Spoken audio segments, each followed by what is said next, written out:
Hello, I'm Jessie Gray. Welcome to Personalities. This afternoon we have a guest whom I talked to around 4 months ago and have been wanting to meet ever since. Her name is Dusty Sklar.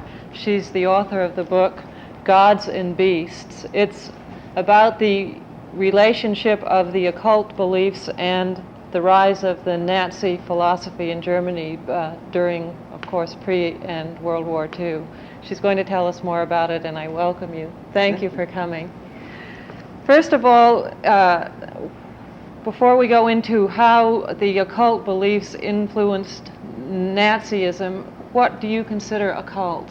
Well, occult simply means hidden. And occult societies usually act on the assumption that you can develop these hidden secret powers if you work on yourself in the right way and under the right master. By hidden, though, does that include, let's take the popular forms of the occult, the astrology, extrasensory perception, the what we'd call the cultist groups? Well, the occultists take all those ideas and claim that they're part of an ancient body of knowledge that's been lost and that only they are privy to because they're using certain rituals to restore themselves to this lost knowledge. Now, how did the Nazis use the occult or these supposedly sacred and very sacred and what am I trying to say, precious and privied only to a few beliefs? Well, I should tell you that the story begins in pre-World War I Germany, and there were two occult groups in particular that I researched: George Lanz von Liebenfeld's Order of New Templars and Guido von List's Armanen. And both of these groups were patterned pretty much after the Theosophical Society.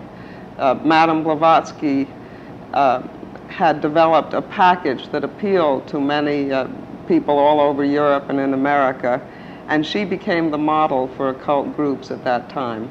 And both Lanz and List used her syncretism, but with a peculiar twist. They married Darwin's idea of evolution with Hindu ideas of racial purity and came up with the idea that the Aryan had been a lost race of supermen that had declined because they merged their pure blood with the defiled blood of the Jew. When were these books published? When were these philosophies Well, this was made public? Shortly before World War I, at the War turn I. of the century. Oh, for goodness sake. Then how did the Nazis pick these cultist beliefs up? Well, then, just before World War I, these two groups merged under an umbrella organization called the Thule Society. And the Thule Society did not become political until after World War I, and that eventually became the Nazi Party. But the seeds of the occult... It became transformed directly into the Nazi Party. Right, with the same ideology, the same platform. But the important thing is that all the policies that the Nazis then implemented were already suggested by these occult groups, Lanz and List. Lanz proposed the extermination of the Jews as a way to restore this lost civilization. He said that we ought to have a breeding colony for the Aryans so that the pure race can become strong again. And we know that Hitler read Lanz's magazine, Astra, which was like our magazines of the 30s, a pulp magazine. And it was a curious blend of racism and eroticism, and Hitler carried copies around for a long time and met Lanz. This is really not known at all, is it? I mean, it's a completely overlooked chapter in the history of the rise of Nazism. Yes, I was amazed at that. I mean, the way I got into it, you see, was that I was investigating a New York occult group, and they were perfectly respectable people, but I kept thinking of the Nazis as I sat listening to them talk. And why? Because what theories did they have that were similar? Well, they had the belief, too, that we could all be supermen, that we had once been supermen, and that only if you give your absolute obedience to the leader of the group can you advance properly in the evolutionary scale.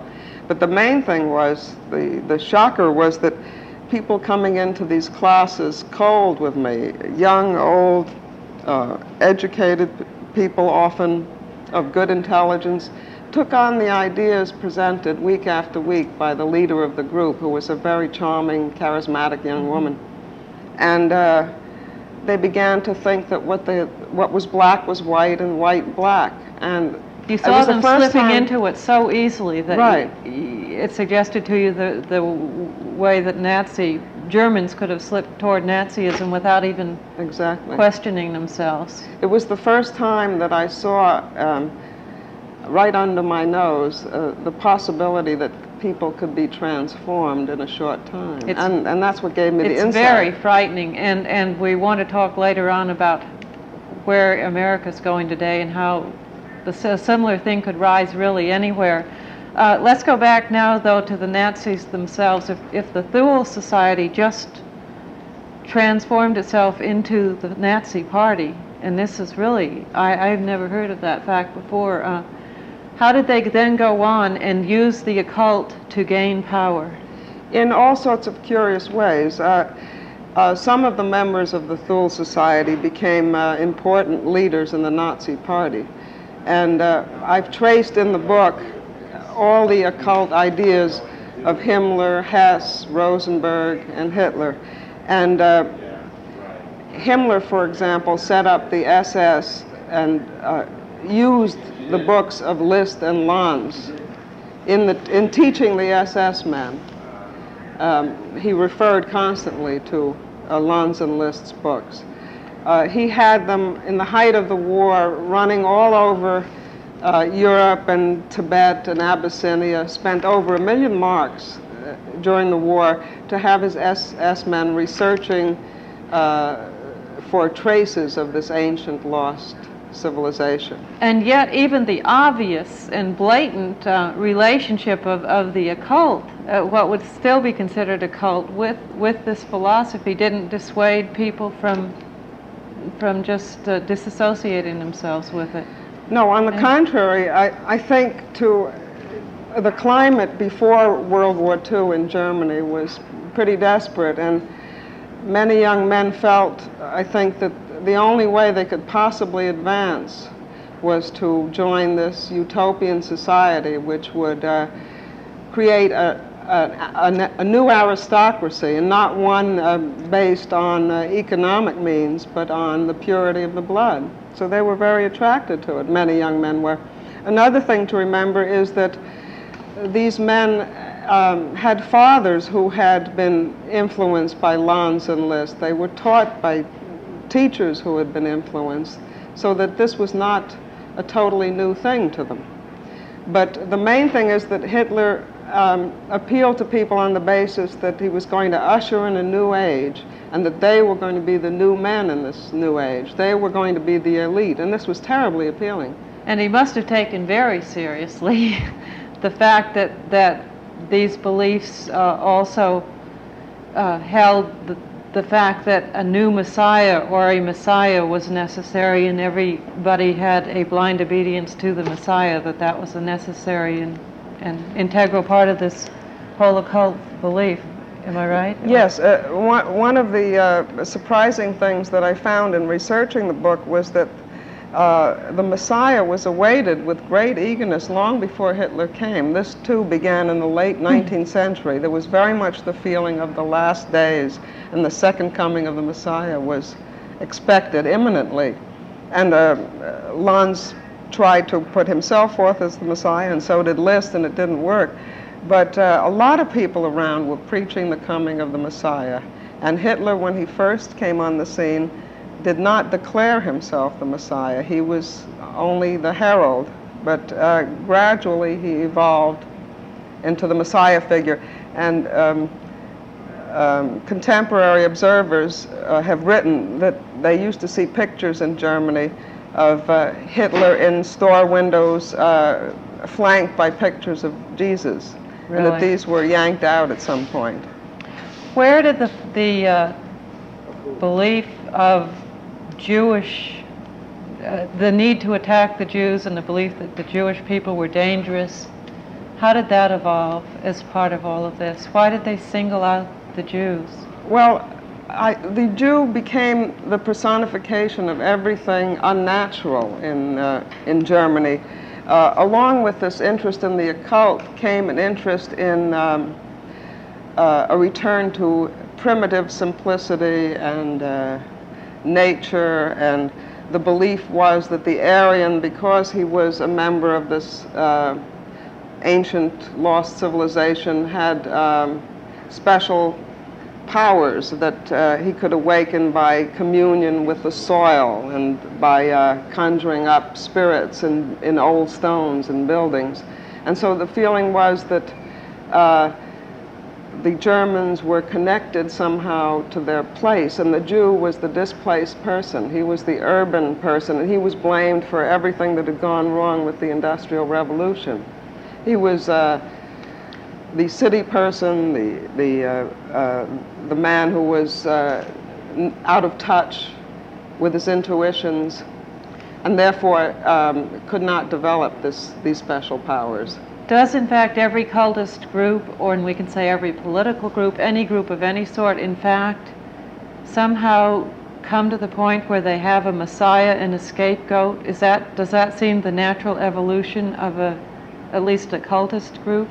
I haven't found that it's universally true of occult groups that they have scapegoats, though they do often have the belief in the special powers of the leader and the savior qualities of the leader. Now, how did the Nazis, after they came to power, how did they change, did they change these occult beliefs to suit their needs? Was there a transformation? It doesn't sound like they even needed one from the... I don't think of it as a transformation. I think they just... how did they twist them? Did they? Well, one thing they did, for example, was to banish occultists from the country. Now, historians take that as an example of the fact that Hitler was not an occultist, but I believe the opposite. I think Hitler banished the occultists because he didn't want any competition, and Himmler said as much. When he banished the astrologers, he said, we want to make this a privileged business for just us. We don't want anybody else getting into it. Did the Nazis, in fact, have their own astrologers and their... Yes, that's been documented in other books, and I have a chapter on the bizarre way that the Nazis used astrology in the height of the war. They tried to find out through astrology what the British were doing. And Did they really? Yes, another way in which they tried to find out what the British were doing was that they hired mediums and soothsayers and brought them all together in one little room and had them swinging pendulums over a map of England to find out where the minefields were that were destroying their submarines. Did they actually act upon this information? Well, unfortunately, they didn't have much success. The only thing that happened was that everybody's arms grew tired. But the mediums and sensitives loved this arrangement because they got free room and board and a nice place to stay. And it wasn't terribly taxing work. Now, a Hitler youth growing up at that time, and then most of the young were forced to join the Hitler Youth. How were they indoctrinated in the occult, or was it all Nazism? Well, Jesse, they weren't forced to join. They wanted to join. I think that it was a great privilege. Many of their parents didn't like the idea, and Hitler said at one point, I get a quite special secret pleasure when I think how the people around us don't realize what is happening to their children. But the way the children were indoctrinated was by teaching them the ideas of Luntz and List and using them as textbooks. And that's basically the way. But the main thing was that they were actually brainwashed, and there are many accounts of young people who came in resistant to the ideas, who joined, say, just to get on, And, with their career, so to speak. Yes, and then and tried to resist, and pretty soon realized that they had succumbed. Did they realize they had succumbed, or by the time they were brainwashed, did they even realize there was anything to succumb to? Well, I'm thinking particularly of one very bright young woman who joined just to keep out of trouble and was not going to go along with it, and was put in the role of teacher and began to teach these ideas. And then her account is that she woke up one day and found that she really believed the ideas. She really believed them. Yes. What brainwashing techniques did they use, a specific brainwashing? Well, they used very much the same techniques that are being used in cults today. They isolated children from all other contacts with family and people who did not believe what Hitler wanted these young people to believe. They kept them 16 hours a day listening relentlessly to lectures and bombarding them with the propaganda that they wanted them to believe. And they were ill-fed in many cases. On purpose? Yeah. What does that do? Well, lower your mental resistance? Exactly, Yeah. yes. And the main thing was the isolation and the being bombarded with the propaganda. It sounds really terribly, terribly similar to many of the cultist groups today. Do you see any possibility of something like this happening here? Well, this is one reason I wrote the book, Jessie, because I began to look around at many of the cults that have grown to an alarming rate in America today, and I see the same sort of thing happening. There are men coming forth and claiming to be messiahs and being believed by perfectly decent, idealistic young people, intelligent, many of them. And the techniques that they use are classic brainwashing techniques, which I think people don't take seriously. We look at these cults and think they're innocuous, but they are actually using mind control. Well, we only think they're innocuous because their proportions haven't been large enough yet to affect government decisions, perhaps, which influence us directly. I mean, I guess until it reaches that level, people don't pay much attention to them unless, of course, they have someone in one and are immediately affected by it. I guess that's the basis for everything. But many of these cults make no bones about the fact that they have political ambitions. No, they don't. No, they don't. Is there a certain thing in society that was in the German society and perhaps is today in our society, a vacuum, a discontent, an unsettledness that creates this? Well, I think we're in the same time continuum. I think that there are many parallels you can draw between the climate in America today and the climate in pre-World War II Germany. There's the feeling of impotence in young people, the feeling of kids coming out of college being all dressed up with no place to go. And they join these cults for the same reason that the young Nazis joined the party. It's their promise that they will become the new elite in a new society and help to change the world for the better. And this is exactly what the Nazis thought. So from just drifting, from having a sense of meaninglessness and alienation, these kids are given a purpose.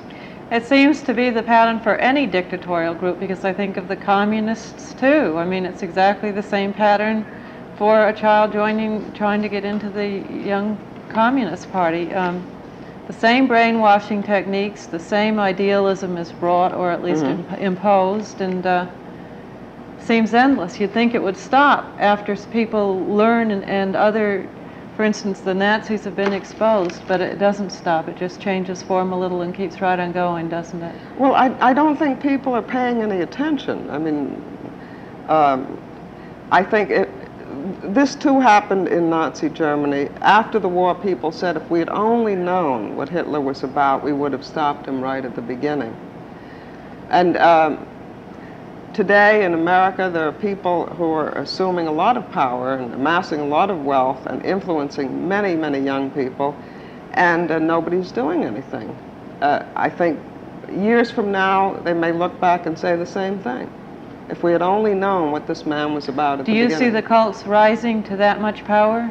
I see that it's possible for the cults to merge under one umbrella organization in America and be taken over by a politically right group, just as happened in Germany. You do. We were talking before the show about the reaction to your book by both the cultists and the anti-cultists. Could you go into that? Yes.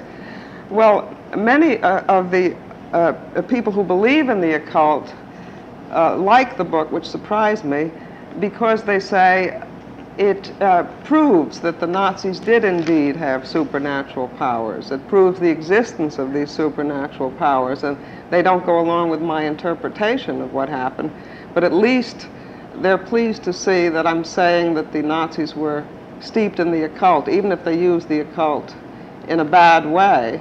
They're saying the occult is basically good, the Nazis just misused it. Exactly, yes. Proof that it exists. Now, the anti-cultists, of course, like the book because they at least are aware of the dangers of contemporary cults, and they feel that the book will alert others to be aware of this danger. Now, it seems like almost everyone these days at least reads the astrology column, and there's a little flicker of belief of some varying occult group. What do your friends say? Do you have just, what do people say when they meet you, or they have read the book, which is strongly anti-occult in any form? Well, many occultists are offended by the book, I must say. Not all occultists are hailing it, but they feel that I don't pay sufficient mind to the fact that there are indeed these supernatural possibilities open to us, that I'm not taking seriously the developments that they see taking place in parapsychology that they use as an illustration of the power of the occult. And what is your answer to them? My answer to them is that it's dangerous to believe things too quickly, and until we have scientifically proven evidence that some of the claims of parapsychology do indeed exist, we ought not to believe them yet.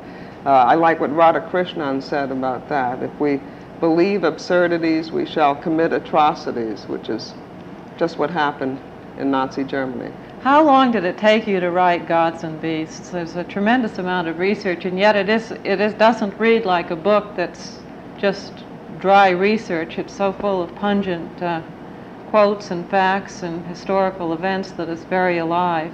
Well, it took me about 3 years, but How did you begin? It was just... I had already done quite a bit of research on the occult tradition, where certain occult ideas come from, and the history of these ideas. What led you to that in the first place?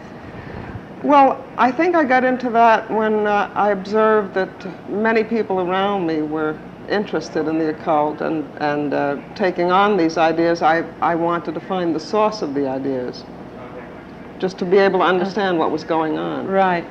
And then that led you toward the occult, well, that led me on to, the occult, which yes, then led to the book. Well, that led me to investigate this particular occult group, which gave me this insight that perhaps the Nazis had been involved, which then led me to research. Now, how did you research it? Where did you go? Where did you dig up this information? Because really, isn't your book the first book that's put it all together? Well, it's the first book by a non-occultist. There have been 3 other books, so far as I know, by occultists to hint at a Nazi connection, but they haven't documented what they found the way that I think I've done. Mm-hmm. The way I researched it was I sent for books all over the country and hired translators to read some of these old books by List and Lanz. And then what? And then it was really a question of taking what was already there and putting it in a new connection. You see, I think that the theorists on Nazi history have missed a vital element. They themselves hinted at a connection, but because they don't take the occult seriously, they didn't draw the right inferences from what they themselves found. I mean, they did talk of the Thule Society, for example, and the occult rites in the Thule Society, but they didn't pay any mind to it. I think they were not that comfortable with the occult ideas. Do you find that the book follows you now wherever you go, and that you cannot go to a cocktail party without getting in a conversation about the subject? Do you sometimes wish it would leave you alone? Well, this actually began to happen long before the book came out. As soon as I got the idea, I couldn't shut up about it, and at cocktail parties it would naturally come up, and I never talked to anybody but who was not fascinated by the theme and want to know more. I can't say that I'm tired of talking about it yet, no. Now, people, if they want to buy your book, it's not in every bookstore simply through a lack of publicity, because it's really an important book, and I think will steadily build force over the years. They can't always order the book, can't they, through Yes. any bookstore if they don't find it at the bookstore? Well, bookstores may be reluctant to order, and in that case they can order from the publisher, who's Thomas Y. Crowell. The parent company is Harper & Row, and I know that they carry it in their bookstore. It's really a very important book. What are you working on now? I'm working on a book about integrity, why some societies have it and others don't, and why some people have it and others don't. And how do you define integrity? That's a difficult subject. It is a difficult subject. I define it as a sense of wholeness, being all of a piece, not being divided.